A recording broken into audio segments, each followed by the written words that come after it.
말씀을 나누고 있습니다. 예수님께서 이 땅에 오심은 이 세상 안에 하나님의 나라가 들어왔다라고 하는 것입니다. 구약에서 말씀하신 주의 날, 의의 날, 심판의 날이 비로소 시작되어졌다라는 말씀입니다. 그래서 예수님께서 마태복음 11장 12절의 말씀에 이렇게 말씀했습니다. 세례 요한의 때부터 지금까지 천국은 침노를 당하나니 침노하는 자는 빼앗느니라. 이 말씀을 이렇게 교회에서 가르쳤습니다. 신앙생활, 하나님께 주신 복을 누리려고 하면 우리가 열심을 내서 그걸 쟁취해야 하늘의 복을 누릴다. 그렇게 가르쳤습니다. 그래서 성도들을 열심히 내라고 독려했습니다. 근데 이 말씀은 그 말씀이 아닙니다. 이 말씀은 하나님의 나라가 이 세상 안으로 침투해 들어왔다라는 의미입니다. 세례 요한 때부터 지금까지 천국은 세상 속에 힘있게 돌파해 왔고 습격하는 자들은 세상을 힘있게 맹공격하고 있다라는 말입니다. 다시 얘기하면 우리가 생각하기에 이 세상은 크고 교회는 작다라고 생각을 하는데 지금 예수님께서 하신 말씀은 그 말씀이 아니라 하나님의 나라가 이 세상에 들어와서 이 하나님의 나라가 이 세상을 좀먹고 있다. 아니라 차지해 가고 있다. 그렇게 설명하고 있습니다. 그래서 복음서에 기록되어지는 예수님께서 오셔서 귀신들을 쫓아내고 듣지 못한 자들을 듣게 하고 앞을 못 보는 사람들을 보게 하고 앉은뱅이를 일으키는 사건은 뭐냐면 하나님께서 지금 이곳에 왔다. 하나님의 나라가 이 세상에 들어왔다. 구약에서 말씀하신 그 메시아가 지금 여기 와 있다라는 선포로서의 그런 일들이 이루어지고 있다고 하는 사실입니다. 그러니까 예수님이 이 땅에 오신 결과로서 나타나는 것이죠. 사단이 물러가는 것입니다. 살아계신 하나님께서 예수님의 활동 안에 친히 와 계시고 그분의 구원을 베푸시는 주권적인 권세가 예수님 안에서 예수님의 활동을 통해서 드러나고 있다는 사실을 나타내고 있습니다. 그건 복음서를 읽어보게 되어지면 그 많은 내용들을 우리가 확인해 볼 수 있습니다. 예수가 바로 하나님의 나라입니다. 그 예수님을 내 인생의 주인으로 모시면 그 하나님의 나라는 내 안에서 이루어집니다. 그러나 많은 사람들이 이 하나님의 나라에 대해서 오해했습니다. 지난 주일날 우리가 함께 생각했던 것처럼 유대인들도 예수님의 제자들까지도 이 하나님의 나라에 대해서 오해했습니다.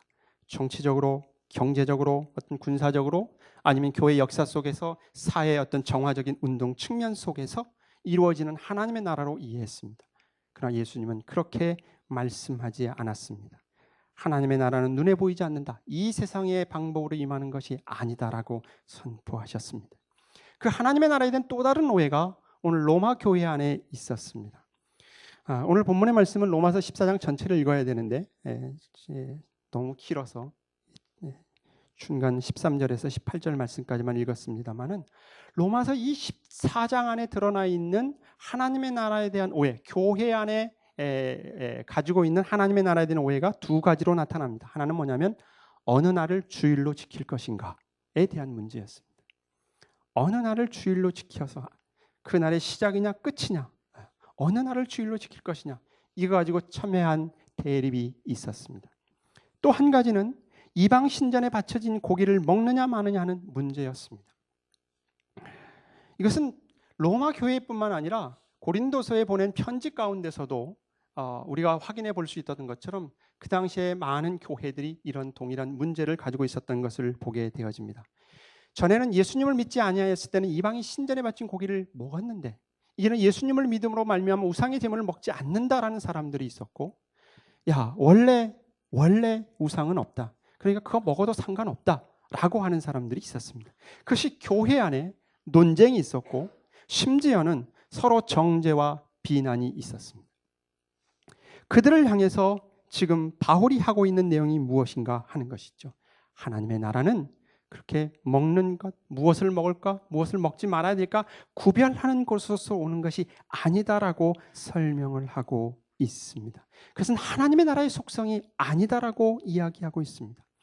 우리 가운데 많이 그런 부분들이 있죠. 술을 먹어야 되느냐, 담배를 피워야 되느냐, 말아야 되느냐, 아니면 하루에 성경을 몇 장씩 읽어야 되냐, 기도를 몇 시간씩 해야 되냐, 이런 것으로서 우리의 신앙을 점검하는 경우가 참 많습니다. 그것 때문에 교회 안에 많이 다툼도 일어나기도 합니다.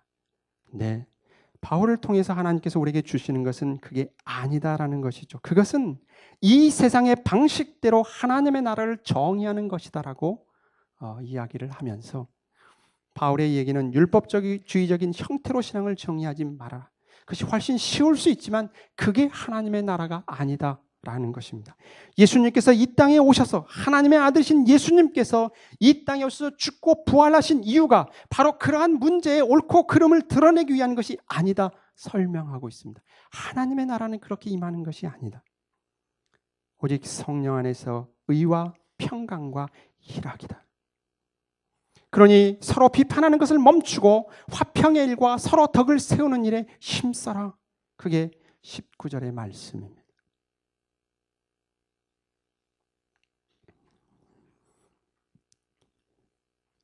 우리는 신앙을 바라볼 때 어떤 문제로 바라보고 점검하고 있습니까?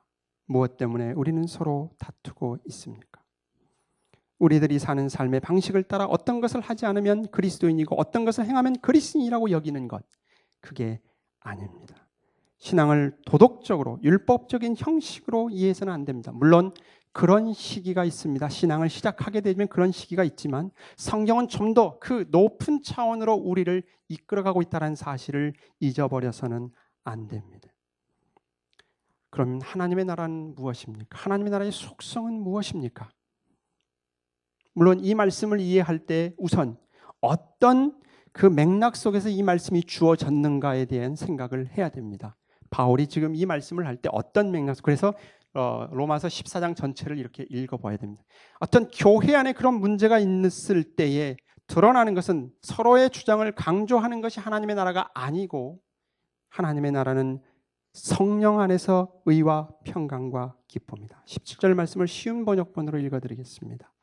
우리 그리스도에게 무엇보다도 중요한 일은 우리가 무엇을 먹고 마시느냐 하는 것이 아니라 하나님께서 의로운 사람으로 인정을 받고 하나님께 의로운 사람으로 인정을 받고 예수의 화평을 이룩하며 성령이 주시는 기쁨을 누리는 것이다. 그리고 그것을 우리 공동체 안에 드러내는 것이 하나님의 나라이다. 그렇게 말씀하고 있습니다. 하나님의 나라는 하나님의 의에 관한 것입니다. 하나님의 의에 관한 것. 하나님의 의를 가지지 않는 자는 이 하나님의 나라에 들어갈 수 없기 때문에 그렇습니다. 그래서 우리는 하나님의 의를 가졌는가? 이거를 물어야 됩니다.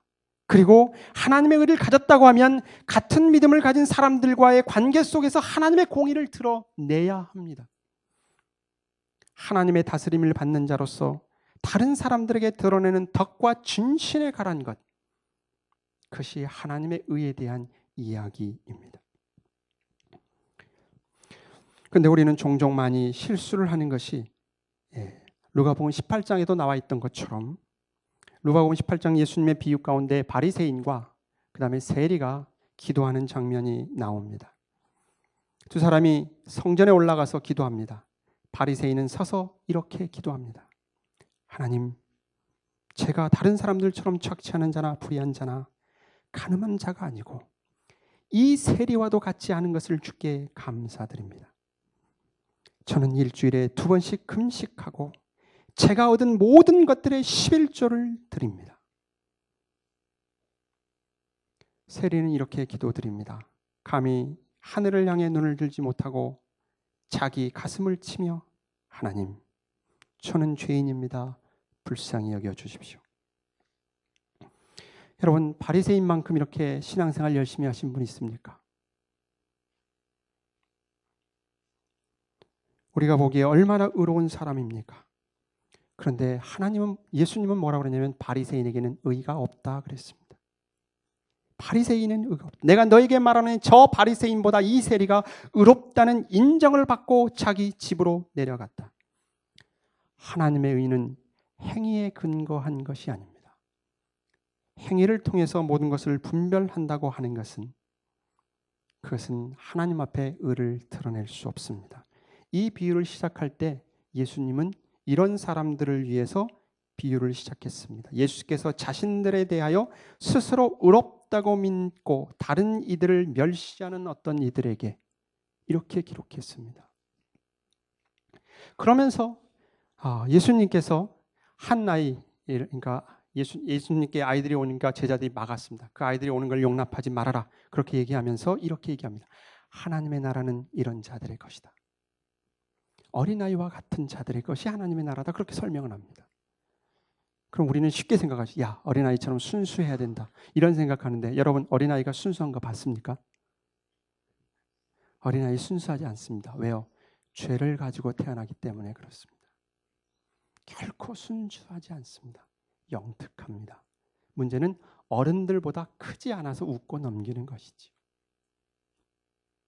예수님께서 이렇게 이 어린아이와 같은 것이 하나님의 나라가 차지하는 사람들이라고 하는 비유는 뭐냐면, 어린아이들은 부모를 의존합니다. 부모를 의존해야 사는 것이 어린아이죠. 바로 어린아이들이 부모를 의존하듯이 하나님은 철저하게 하나님을 의존하는 자의 것이다. 그 얘기입니다. 여러분, 하나님을 철저히 의존하십니까? 성경에서 말하는 죄가 무엇입니까? 하나님을 의존하지 않는 것입니다. 그게 아담과 하와가 지은 죄죠. 그리고 자기 의를 쌓는 겁니다. 종교적인 것 다 쌓는 겁니다. 열심히 찬송합니다. 열심히 예배합니다. 열심히 기도합니다. 자기 행위로 가는 것, 뭐라고 얘기하냐면 그 의 가지고는 하나님께 갈 수 없다. 그렇게 얘기합니다. 예수님의 비유 가운데 여러분 그런 비유 있잖아요. 마지막 때 내가 주님을 위해서 선지자 노릇하고 주님을 위해서 병든 자를 고치고 주님을 위해서 내가 헌신하고 내 목숨을 바쳤는데 주님은 불법을 행한 자다 그랬습니다. 난 도무지 모르겠다. 아찔해지지 않습니까?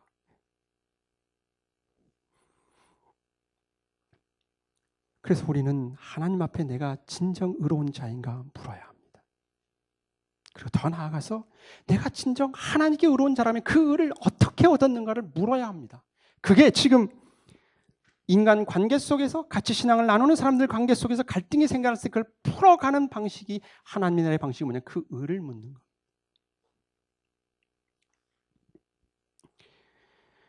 로마서 14장 10절 말씀, 오늘 본문에 있는 10절의 말씀에는 그렇게 기록되어 있습니다. 바울이 이렇게 얘기합니다. 그런데 어찌하여 그대는 형제나 자매를 비판합니까? 우리는 모두 다 하나님의 심판대 앞에 서게 될 것입니다. 우리는 모두 하나님의 심판대 앞에 서서 뭐 하겠습니까? 의의 심판을 받습니다. 그래서 11절 12절 말씀 기록되기를 주께서 말씀하십니다. 내가 살아있으니 모든 무릎이 내게 꿇을 것이요 모든 혀가 하나님께 자백할 것이다. 그러므로 우리 각 사람이 자기의 일을 하나님께 사실대로 말씀드릴 것이다. 뭐죠? 우리가 행한 모든 그 행하는 그 모든 일들을 낱낱이 예수님 앞에 다 고백할 수밖에 없다는 겁니다. 여러분 돌아온 길 한번 뒤를 돌아보십시오. 그것들이 다 스크린처럼 다 드러난다고 생각해 보십시오.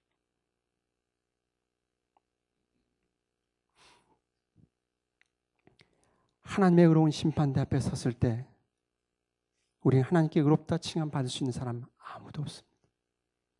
하나님의 의 앞에. 왜냐하면 그 모든 것들은 내 자신의 의를 기준으로 해서 세웠기 때문에 그렇습니다. 내가 목숨 걸고 외쳤던 그것이 하나님의 의 앞에서는 아무런 소용을 없다라는 사실입니다. 그래서 욥마저도 이렇게 고백했습니다. 여러분 욥 아시잖아요. 정말 죄를 지을까 봐, 눈곱만큼 죄를 지을까 봐 그렇게 바둥바둥 떨면서 하나님 앞에 진실하게 살려고 했던 욥이 한 고백입니다. 욥기 9장 2절 말씀에 가면 인생이 어떻게 하나님 앞에 의로울 수 있는가? 신앙의 문제는 이 문제입니다. 하나님의 나라의 문제는 이 문제입니다. 로마서 2장에서 바울은 하나님의 의가 구원의 능력이 됨을 선포하고 그 누구도 하나님의 의를 통하지 않고는 구원을 얻을 수 없다고 하는 사실을 드러내기 위해서 인간의 불의함이 무엇인지를 다 낱낱이 드러냅니다.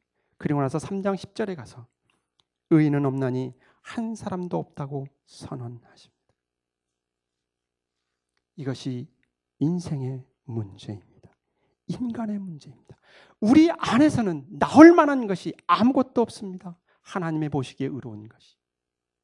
그래서 인간은 망하게 되어졌습니다. 구원은 무엇입니까? 우리 안에 의로운 것이 없어서 외부로부터 의가 들어오는 겁니다. 외부로부터. 그래서 예수님이 이 땅에 오신 겁니다. 예수 그리스도를 통해서 하나님의 의가 우리 안에 들어와서 하나님 앞에 의롭다고 칭함을 받게 되죠. 이 사실을 바울이 깨우치고 나서 나머지 모든 것들을 다 배설물로 여겼습니다. 아, 하나님 앞에 인간의 문제는 의의 문제구나. 여러분은 하나님의 의를 가지고 있습니까? 이 하나님의 의를 가지고 있지 않으면 하나님의 심판대 앞에서 우리는 다 멸망받을 수밖에 없습니다. 네, 여러분 이 의를 가지고 있습니까? 성경에서 말하는 이 의는 옳고 그르다 그런 의미가 아닙니다. 관계를 나타내는 법적인 용어입니다. 그래서 우리가 의를 가지고 있느냐라는 이 말은 다른 물음은 하나님과 나는 어떠한 관계인가라는 것이죠. 그래서 성경은 이 부분에 대한 얘기를 많이 하고 있습니다. 우리가 어떻게 의를 얻었는가? 빌립보서 3장 9절의 말씀, 그리스도 안에 있는 사람으로 인정받으려고 합니다. 그리스도 안에. 왜 그것이 중요한가? 나는 율법에서 생기는 나 스스로의 의가 아니라 그리스도를 믿는 믿음으로 말미암아 오는 의, 곧 믿음에 근거하여 하나님에게서 오는 의를 전하려고 합니다. 믿음의 근거에서 예수 그리스도 안에서 하나님께로부터 오는 그 의를 얻어야만이 우리는 하나님께로 갈 수 있다는 겁니다. 그래서 예수님이 십자가에 죽었습니다. 고린도후서 5장 21절 말씀에 하나님께서는 죄를 알지도 못하신 분에게 우리 대신 죄를 짊어지게 하셨습니다. 이는 우리로 그리스도 안에서 하나님의 의가 되게 하시려는 것입니다. 우리의 의는 누구죠? 우리의 의는 예수 그리스도. 예수 그리스도의 십자가의 죽으심입니다. 그 의로 말미암아 우리는 하나님 앞에 의롭다 칭함을 받았다고 하는 사실입니다. 하나님의 나라는 이 문제를 묻고 있습니다. 너가 하나님과 의로운 관계를 가진 자로서 함께 믿음을 이루어가는 신앙의 공동체 안에서 하나님의 공의를 드러내고 있는가라는 것을 묻는 것입니다. 이 의로운 관계를 맺었다는 것이 고린도후서 5장 아까 읽었던 21절 말씀, 19절의 말씀에는 이렇게 기록하고 있습니다. 곧 하나님께서는 사람들의 죄를 그들에게 돌리지 않으시고 세상을 그리스도 안에서 그분과 화목하게 하셨다. 또한 우리에게 화목하게 하신 말씀을 맡겨주신 것이다. 여기서 말하는 우리들이 지은 죄를 돌리지 않았다. 이 말은 돌린다고 하는 것은 뭐냐면 우리가 지은 죄에 있으면 그 죄를 그 우리의 이름을 적어놓고 그 밑에다가 낱낱이 기록한 것을 말합니다. 근데 뭐 성경은 뭐라고 하고 있냐면 우리가 향한 그 모든 죄들 우리 이름 밑에 적지 않고 예수 그리스도 이름 위에 전부 적어놓고 예수님이 그걸 다 몽땅 지고 십자가에 죽으셨다. 그러고 말미암아 우리는 예수 그리스도의 의의 옷을 입게 되어졌고 하나님의 나라의 백성이 되어졌다라고 가르쳐주고 있습니다. 그래서 우리는 어떤 순간 속에서도 어떤 상황 속에서도 바로 이 예수 그리스도를 바라봐야 되고 예수 그리스도를 붙들어야 합니다. 그분의 의가 없이는 우리는 하나님 나라에 들어갈 수 없기 때문에 우리가 예수 그리스도 안에 있으면 더 이상 그 누구도 우리를 정죄할 수 없습니다. 로마서 8장 33절 누가 능히 하나님께서 택하신 자들을 고발하리요 의롭다 하신 이는 하나님이신 누가 정죄하리요 죽으실 뿐만 아니라 다시 살아나신 이는 그리스도 예수시니 그는 하나님 우편에 계신 자여 우리를 위하여 간구하시는 자시니라. 그 누구도 우리를 정죄할 수 없습니다. 예수 그리스도 안에서 의를 가진 자이기 때문에. 그리고 우리는 그 누구도 정죄해서는 안 됩니다. 그 누구에게도 우리는 정죄받지 않지만 우리는 그 누구도 더 이상 다른 사람을 정죄할 필요가 없습니다. 왜요? 그것은 하나님의 의에 따라서 판단되기 때문에 그렇습니다. 이 문제를 지금 바울이 이야기하고 있는 것입니다. 혹시 우리는 기억상실증에 걸린 사람처럼 이 놀라운 성경의 진리를 잃어버리고 자신이 사는 방식에 따라 서로 판단하고 정죄하고 다투고 있지는 않습니까? 눈을 들어 주님을 보십시다. 신앙은 맞느냐 틀리냐의 문제가 아닙니다. 의로우신 주님 안에 있느냐, 그 주의 의를, 그 공의를 드러내고 있느냐 하는 싸움입니다. 하나님의 나라의 두 번째를 평강이라고 했습니다. 하나님의 나라는 평화요, 화평이요, 화목을 이루는 것입니다. 이것은 함께 믿음을 이루어가는 성도들 사이에 다툼이나 어떤 연약함과 편견으로 인해서 다툼으로 갈 수밖에 없는 그런 상황 속에서 정죄와 다툼으로 가지 않고 예수 그리스도의 그 평강으로 화목케 하려는 마음, 그것이 하나님의 나라의 모습이다, 이렇게 설명하고 있습니다. 그러려면 먼저 우리 안에 평강이 넘쳐야지요. 내 안에 평강이 없는데 어떻게 이 평강이 흘러나오겠습니까? 그래서 다시금 우리는 우리 안에 있는 평강을 물어야 되죠. 물론 예수 그리스도의 의의 옷을 입지 않는 사람은 평강이 없습니다. 왜요? 자기의 인생을 자신의 힘으로 쌓으려니까. 여러분 지금까지 살아와 봤잖아요. 자신의 인생을 자신의 힘으로 안 되잖아요. 젊었을 때는 될 것 같아요. 나이 먹으면 안 되는 것을 알게 됩니다. 돈이 있으면 될 것 같죠? 아니요, 그렇지 않습니다. 영국의 무신론 협회 회장을 지내는 프란시스 뉴포트라는 사람이 있습니다. 예, 이 사람은 경제적으로도 부유하고 그 다음에 무신론 협회 회장을 지내면서 살았습니다. 그리고 나이를 많이 먹고 이제 죽게 됐습니다. 그래서 회원들을 이렇게 모아놓습니다. 근데 이분이 뭐라고 이렇게 얘기를 했냐면 이렇게 유언을 했습니다. 자네들은 더 이상 나에게 하나님이 없다고 말해줄 필요가 없어. 왜냐하면 나는 지금 하나님이 계시다는 것과 내가 진노하시는 그분 앞에 있음을 느끼기 때문이지. 자네들은 더 이상 나에게 지옥이 없다고 말해줄 필요가 없네. 왜냐하면 나는 지금 내 영혼이 이미 지옥불 속으로 밀려 들어가고 있는 것을 느끼고 있기 때문이야. 그러니까 옆에서 막 뭐라고 얘기했겠죠. 아니요, 지옥은 없습니다. 우리는 스스로 구원받 이런 얘기했겠죠. 그랬더니 마지막에 이렇게 외쳤습니다. 이 망할 놈들아, 내게 소망이 있다는 허튼 소리 집어치우지 못하겠어? 나는 영원히 버림받았단 말이야. 그리고 죽었습니다. 이게 하나님 의의를 갖추지 못한 사람들의 말로죠. 그러니 그들은 이 세상의 삶이 두려울 수밖에 없죠. 그래서 이 세상의 것을 가지고 쟁취하고 그것을 아주 힘있게 살죠. 그러나 하나님의 의 앞에는 아무것도 소용이 없습니다. 그러니까 그 마음에 평강이 없지요. 화평이 없습니다. 세계가 평화를 외치지만 평화를 이룰 수 없습니다. 그건 자신의 유익을 위해서 쓰는 것이죠. 그 유익이 깨지면 언제나 그 평화는 깨지게 되어져 있습니다. 우리는 다르죠. 우리는 다르죠. 왜요? 예수 그리스도로 말미암아 누리는 평강이기 때문에 그렇습니다. 예수 그리스도의 의를 덧입게 되어 하나님과 화평한 자로서 이제는 더 이상 두려울 게 없습니다. 예수 안에서 참된 안식을 찾았기 때문에 그렇습니다.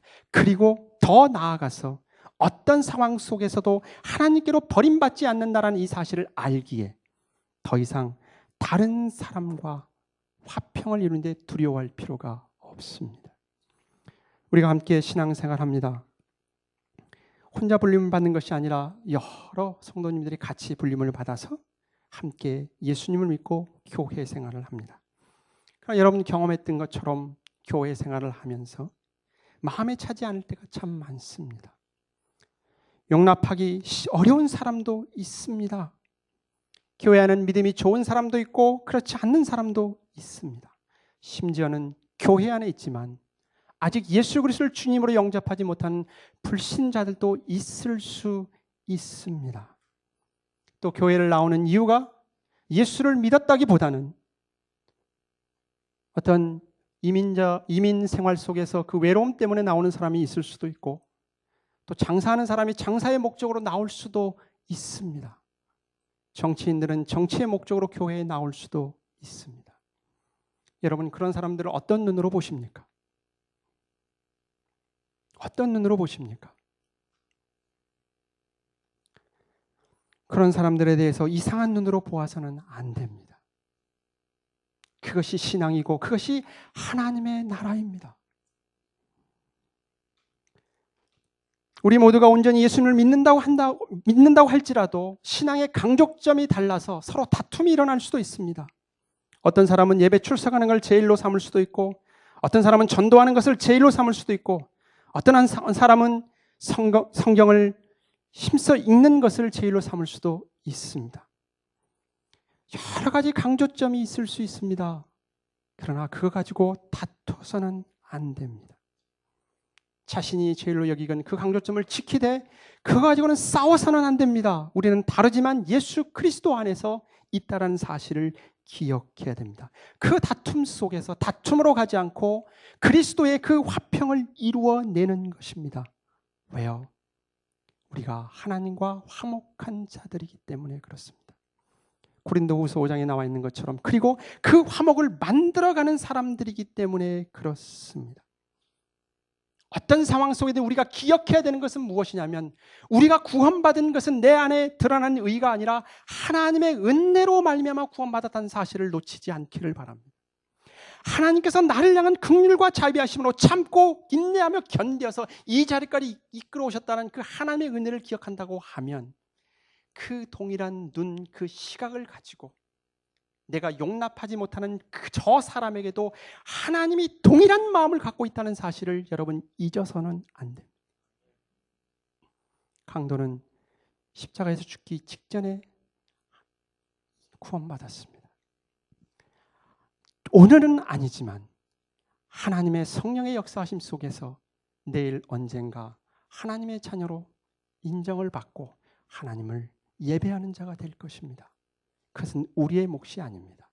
우리는 다만 하나님을 바라보면서 그 통치 아래에서 우리가 하나님 앞에 어떻게 우리의 삶을 꾸려갈 것인가, 그분의 말씀을 어떻게 우리의 삶 가운데 드러내는가라는 것입니다. 그래서 예수님을 믿지 않는 사람들 욕할 필요 없습니다. 그잖아요. 우리 생각에는 교회를 핍박하고 예수 믿는 사람을 못되게 구는 사람, 하나님께서 불을 내려서 그냥 다 태워버리면 될 건데 내버려 두시잖아요. 하나님이 내버려 두시잖아요. 근데 왜 우리가 나서서 야단입니까? 그것이 우리의 문제가 아닙니다. 하나님의 나라는 그게 아니라는 거예요. 세 번째, 하나님의 나라는 기쁨입니다. 그리스도인의 기쁨은 의를 추구하면서 그리스도로 말미암아 하나님과 더불어 화평의 관계를 누리는, 그래서 성도의 정서에 자연스럽게 일어나는 영혼의 기쁨입니다. 그리고 이 성도의 기쁨은 총체적입니다. 총체적이라고 하는 것은 무슨 말이냐 하면, 구원받은 기쁨이 하나님과 나와 내 안에서만 머무르는 것이 아니라 이 기쁨이 흘러나와서 다른 성도들과 함께 사귐의 기쁨으로 드러나는 겁니다. 그래서 우리의 삶이 경쟁적이지 않기 때문에 다른 사람의 기쁨을 기뻐할 수 있습니다. 여러분, 사람은요, 다른 사람이 못된 것, 위로하는 것 할 수 있습니다. 근데요, 다른 사람들이 잘 되는 거 박수 쳐줄 만한 사람 드뭅니다. 정말 드뭅니다. 이거는 부부관계 속에도 그래요. 부부 사이에도 잘 안 돼요. 그래서 나온 게 있잖아요. 갑자기 배가 아프니까 빨리 전화해봐. 왜요? 사촌이 땅 샀는가? 이 있잖아요. 하나님의 나라는 그게 아니에요. 다른 사람이 잘 되면 박수 쳐줄 수 있는까지 가는 것이 하나님의 나라입니다. 왜요? 하나님의 놀라운 은혜로 우리의 죄의 진노에서 벗어나서 용서함 받은 것뿐만 아니라 한 걸음 더 나아가서, 용서받았으니까 이제 죄를 짓지 말고 살아라 이렇게 내버려 둔 게 아니라 거기서 건져내서 하나님은 우리를 하나님의 가족으로 삼았습니다. 하나님의 자녀로 입양시켰습니다. 그 우리는 하나님의 자녀가 됐습니다. 하나님이 우리의 아버지입니다. 하나님이 우리의 기업이고 하나님이 우리의 상급입니다. 하나님 그분이 우리의 전부입니다. 그러니 무엇 가지고 우리가 다투겠습니까?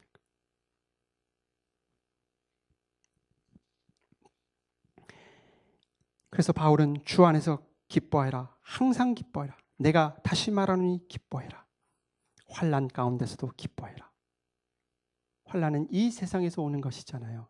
그것이 우리를 어찌할 수 없기 때문에 그렇습니다. 이게 하나님의 나라입니다. 이 기쁨을 아는 자는 우리에게 주어진 환경을 초월합니다. 세상의 기쁨은 조건에 의존하게 돼 있죠. 그래서 기뻤다가 아니 기뻤다 왔다 갔다 하다가 주름살만 늘어납니다. 그러나 성령의 기쁨은 모든 사람과 모든 환경을 초월하는 기쁨입니다. 왜요? 성령 하나님이 주시는 그 기쁨은 고갈됨이 없기 때문에 그렇습니다.